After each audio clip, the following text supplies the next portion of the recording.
नमस्कार, ग्राउंड में टीम आगे फिर पहुंच गई है किसान आंदोलन में कुंडली बॉर्डर पर। आप देख सकते हैं मनोहर लाल खट्टर जो हरियाणा के सीएम, उनका दावा था, उनका बयान था कि इस किसान आंदोलन में हरियाणा के किसान शामिल नहीं हैं।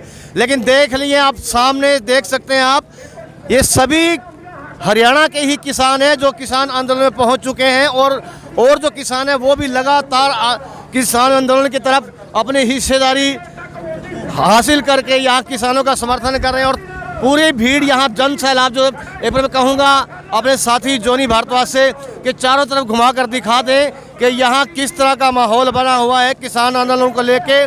किसान का हर वर्ग, बच्चा, बूढ़ा, यहाँ तक कि किसानों की बेटियों ने भी इस किसान आंदोलन में हिस्सेदारी की दर्ज कराई है और पूरे जोश के अंदर है सभी किसान यहाँ। और जो जन सैलाब लगातार बढ़ता जा रहा है वही हम आपको दिखाने का प्रयास करेंगे और बात करेंगे।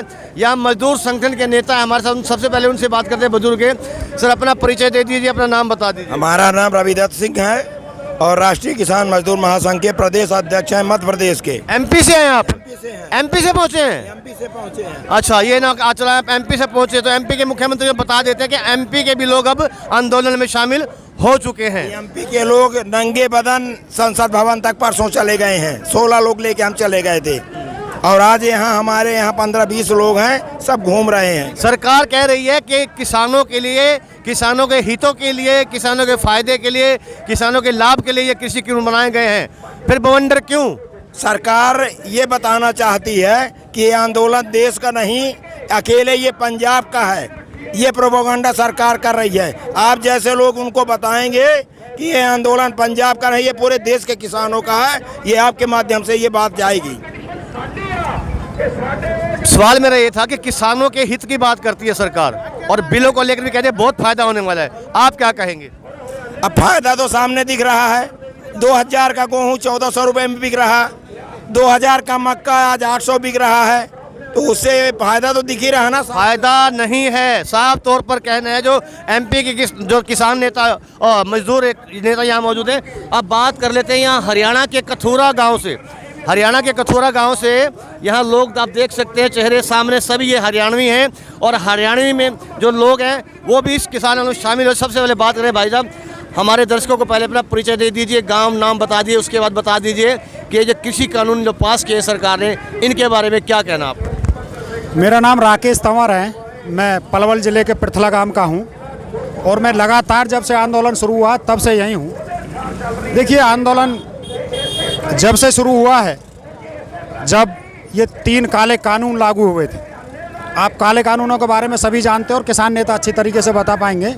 लेकिन मैं ये जानना चाहता हूँ, अमित शाह जी कहते हैं कि भाई आप वहाँ बुराड़ी मैदान में आ जाइए, यहाँ कोरोना का खतरा है। क्या बुराड़ी मैदान में जाने के बाद किसानों को कोरोना नहीं होगा? आप बताइए। हो सकता हो कोई ऐसा यंत्र लगा रखा हो सरकार ने, कोरोना का असर ना होता हो। वो यंत्र यहाँ भी लग सकता है।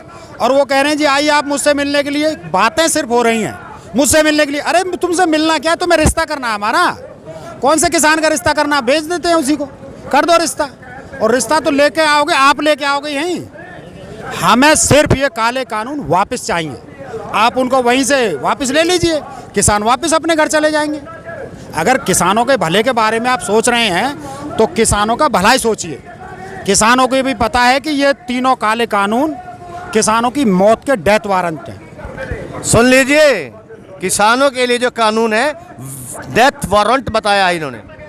तो मैं तो यही बात कहता हूँ, भाई हमें किसी से मिलने की ज़रूरत नहीं है। किसान आया है आपके दरवाजे पे, अगर आप आते तो कभी पानी की बौछार का आपने देखा है? पानी के बौछार भी है, प्लास्टिक की गोलियां भी चली हैं, वाटर कैनन का भी इस्तेमाल किया गया है।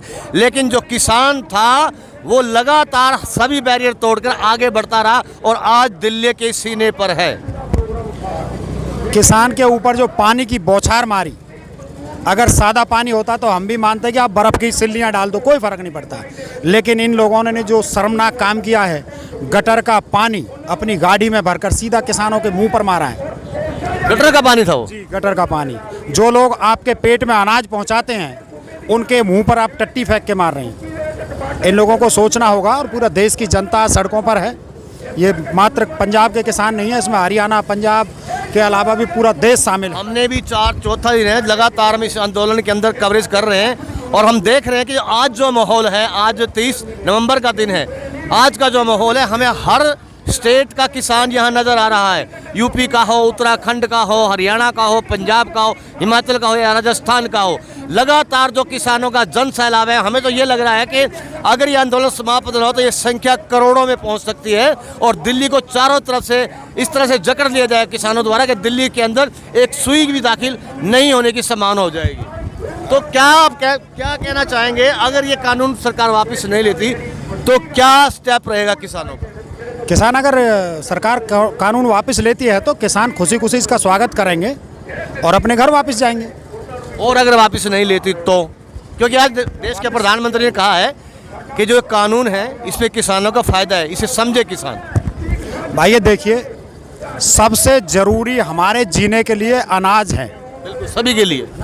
आज तक अनाज कभी भी भंडारण की किसी को इजाज़त नहीं थी, लेकिन अब ये ज़रूरी सामान में से निकाल दिया गया है। अब जितने भी इनके जो बड़े बड़े कॉरपोरेट है, बड़ी बड़ी कंपनियां, अडानी, अंबानी, इनके आपने देखे 10-10, 20-20 हज़ार एकड़ के गोदाम बन रहे हैं। अब किसान से अपनी मर्जी में अपने रेट से ज़मीन खरीदेंगे, पूरा का पूरा मामला। जो भी अनाज है, सारी दाल है, अनाज सब खरीदेंगे।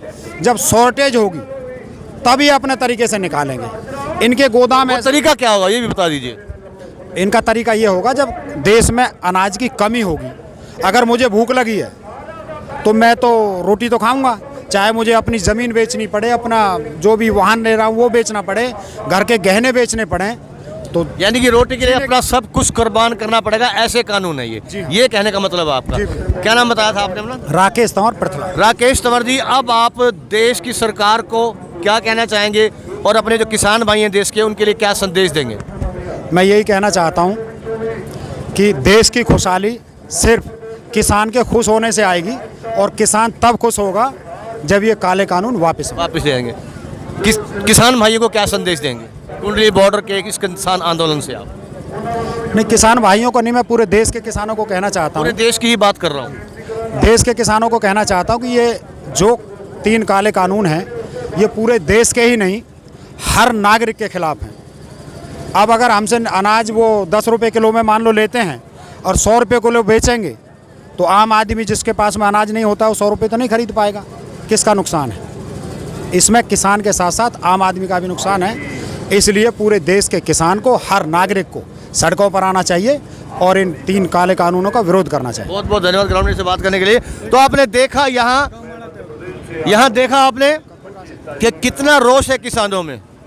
पलवल से प्रमोद जी तंवर है हमारे साथ, इन्होंने विस्तार से बात की, हमारे चैनल के माध्यम से किसानों को भी अपना संदेश दिया और सरकार के सामने अपनी बात रखी, अपना पक्ष रखा। अब देखना होगा इनकी बात का किस तरह से क्या असर होता है सरकार पर। और जुड़े रहिए आप लगातार ग्राउंड मीडिया से। मैं आपको बारीक से बारीक रिपोर्ट, ज़मीन से जुड़ी हर रिपोर्ट किसानों की लगातार दिखाता रहूँगा।